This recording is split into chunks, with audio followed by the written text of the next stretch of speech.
Ilongin ko ot may bindil chak ID olum pu chi chang kap join pul nak chi chang de ka re lom phung đạo re thon hôm nay in mo klem yun re sang klai riam đung sắc lom iwa ngim lần ro tìm ro ne vira re ka da ka to sang o lom klai ID blue da như thau da như mà thau to klai blue to na ma plek to na pa plek san anh đưa em coi gồm lúc Adam thì là play này chỉ hệ play cũng trong Tây Doan làm bằng từ điển chân có bao nhiêu là chữ Adam là có nhiều nghĩa nhưng tóm lại là có hai nghĩa chính là một cái được dựng nên, hai là đất đỏ là theo là sang thế ký chương 2 câu 7 là đến ngày thứ 6 là Đức Chúa Trời lấy đất nắm nên hình người hà sanh khí vào lỗ mũi và Adam lại giống như mẫu triều là thiên của con cuộc tạo dựng, là trong tiếng Hebrew là chữ đất cùng là cõi gói gốc là với chữ đỏ. Trong cựu ước là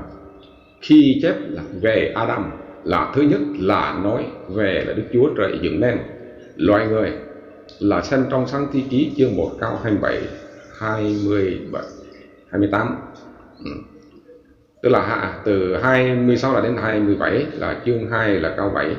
là chi biết là Đức Chúa Trời là dựng nên là muôn vật là chỉ có loài người là có linh tánh là cao hơn hết, đó là về hình ảnh loài người giống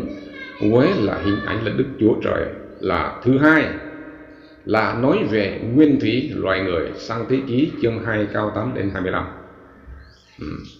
Một nhóm loài người là có công việc để làm sang thế ký chương 2 câu 15. Hai là Đức Chúa Trời dựng nên Adam trước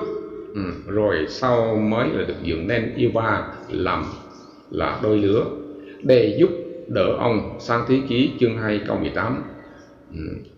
21 là 24 là 3 là bây giờ là Adam và Eva là chưa biết hổ thẹn vì không phạm tội sang thế ký chương 2 câu 25. Adam ở vườn Eden khoan khoái là hưởng sự là sung sướng là trong vườn phước hạnh là sang thế ký chương 2 câu 8 đến 14 là bê lớn. Đây các bạn đến nguyên nhân sanh ra là tội lỗi là xem sáng thế ký chương 2 câu 16 là chương 3 câu 6 là cho thấy là Đức Chúa Trời đã ban mệnh lệnh, nhưng vì loại người là có lòng tham muốn là Adam trái mặn lên để làm thỏa lòng dục tội lỗi, liền do đó là sanh ra tội lỗi. Đã sanh là bây giờ là mới biết là hổ thẹn. Sáng thế ký chương 3 câu 7 rồi theo là sau đó là nào đau đớn nào chết mất là sáng thế ký chương 3 câu 14 đến 19 là còn đau là cái hành phước thỏa mãn là của ngày xưa là sáng thế ký chương 3 22 24. Adam sanh được là Cain và Abel, và khi ông còn sống là được 800 tuổi nữa, là khi chết là ông thọ là 930 tuổi. Say lớn. Tân ước là nói về là việc Adam. Một là Chúa Giêsu dùng sáng thế ký chương 1 câu 27, chương 5 là câu 22 24 Bày bắt là thuyết đế vợ. Ngài cho rằng là Đức Chúa Trời đã vì loài người dựng nên đôi lứa là thì là đừng kinh thường mà lìa bỏ nhau. Ma-thi-ơ chương 19 là câu 4 đến 6, Mắc chương 10 câu 6 là đến 8. 2. Luca thuật lại gia phổ của Chúa Giêsu. Adam là thủy thổ, tức là thủy tổ là Luca là chương 3 câu 38. Vì mục đích sách Tin Lành theo Luca là để cho người ngoại là bon đọc nên chỉ kêu Chúa Giêsu là dòng dõi Adam, đây tỏ ra là Ngài là cứu Chúa của muôn dân. Ba là Phaolô nói về là sự sống và khác nhau giữa Adam và Đăng Christ, Roma chương 5 câu 10 đến 21, 1 Cô-rinh-tô chương 15 câu 22 là 44 là 47. Chỗ giống nhau là Roma là chương 5 là câu 19 là nói bởi sự là không vâng phục của một người mà là một người khác điều thành là ra kẻ có tội, là thì cũng một lẽ ấy. Bởi sự vâng phục của một người mà mọi người là khác là sẽ điều thành ra công bình. Và 1 Cô-rinh-tô chương 15 câu 22 là có nói như trong Adam mọi người là điều chết, là thì cũng là một lẽ ấy, là trong Đăng Christ mọi người là điều sẽ sống lại. B nhỏ chỗ khác nhau là lúc ra đời Adam đã trưởng thành là có đủ tài hiểu biết để quản trị là mọi loài là trên mặt đất. Trái lại lúc Adam thứ nhì là Đăng Christ ra đời là thì chỉ là một em bé, chính là sự hạ mình ấy mà loài người ấy lại quyền là quản trị đã mất vì là tội lỗi mình. Là xem ký là Roma là chương 5 câu 16 17 là thì biết B1 là ân điển lớn hơn là tội lỗi, B là 2 là tội Adam là chỉ là một lần, là Đăng Christ là chuộc tội là vô số lần, B3 là sự Đăng Christ chuộc tội là quan hệ là nhiều hơn là sự Adam là phạm tội. Là xây nhỏ chỗ khác nhau hẳn là coi 1 Cô-rinh-tô chương 15 44 là 47. Đại lý nói Adam là thuộc về đất, là Đăng Christ là thuộc về trời. Adam là thuộc về thể huyết khí, nghĩa là Đăng Christ là thuộc về thể thuộc linh. Là bởi vậy người ta là chắc chắn là phải có thời kỳ sống lại. Là tiến sĩ là Scott Fisher Lovett và Adam là một sáng thời ký là chương 5 câu 1 vì là thuy tổ của loài người, Luca là chương 3 câu 30. Adam làm hình bóng là tương đối về Đăng Christ là đầu của sự là dựng nên mới, xem Roma chương 5 câu 14, 1 Cô-rinh-tô chương 15 câu 21 là 22, 45 là 47. Nói chung là sự tương đối là đó là trong Adam có tội lỗi là sự chết, trong Đăng Christ là có sự công bình và sự sống. 2 là 1 Cô-rinh-tô chương 15 câu 22a Adam làm hình bóng tương đối về Đăng Christ, 1 Cô-rinh-tô chương 15 45 là 47 là so sánh lẫn với Roma chương 5 câu 14 19.